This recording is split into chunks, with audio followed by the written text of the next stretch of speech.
I am Thomas, the unbelieving apostle.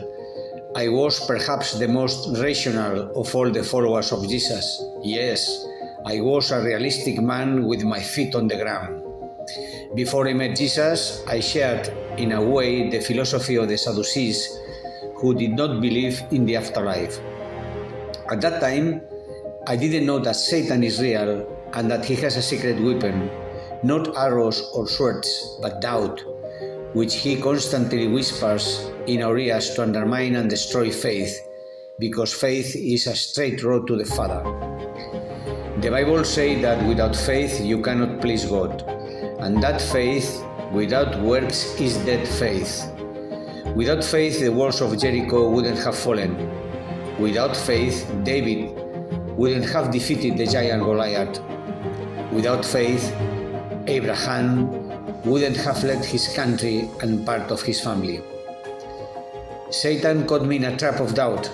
Despite the testimony of the other disciples, I did not believe in the resurrection of Jesus.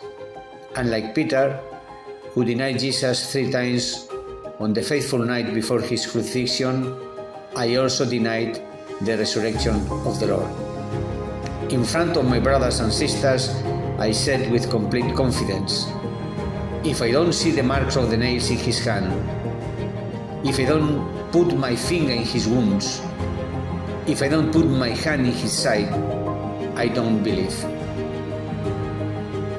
After more than 3 years of living with Jesus, after witnessing hundreds of healings and powerful deeds, despite all the miracles I had seen firsthand, like Peter, I too betrayed my teacher.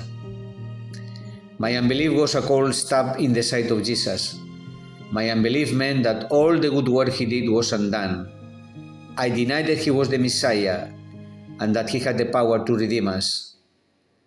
I made him out to be a false prophet who couldn't keep his promises, let alone overcome death.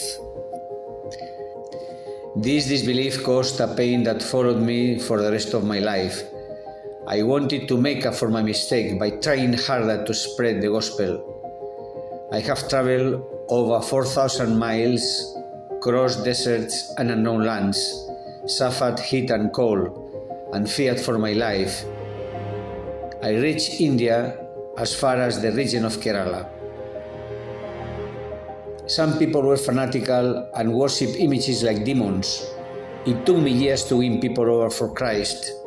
The local leaders saw me as a rival and attacked me while I was praying.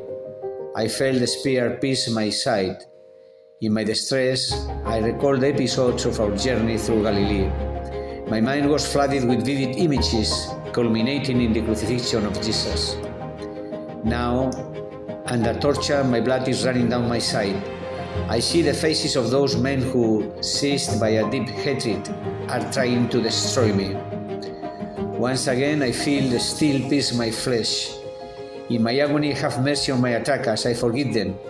And while their faces are now blurred in the shadows, I begin to see a human figure to my right, a bright figure that takes shapes and extends its hand to me, a hand with a deep wound, and then I realize it was Jesus smiling at me with deep love. All my doubts and pain disappear in his presence, and taking the warm hand of my beloved Master, I stand up. Once again we walk together as if through the land of Galilee, with a firm and sure step on the path of eternity towards the house of the Father.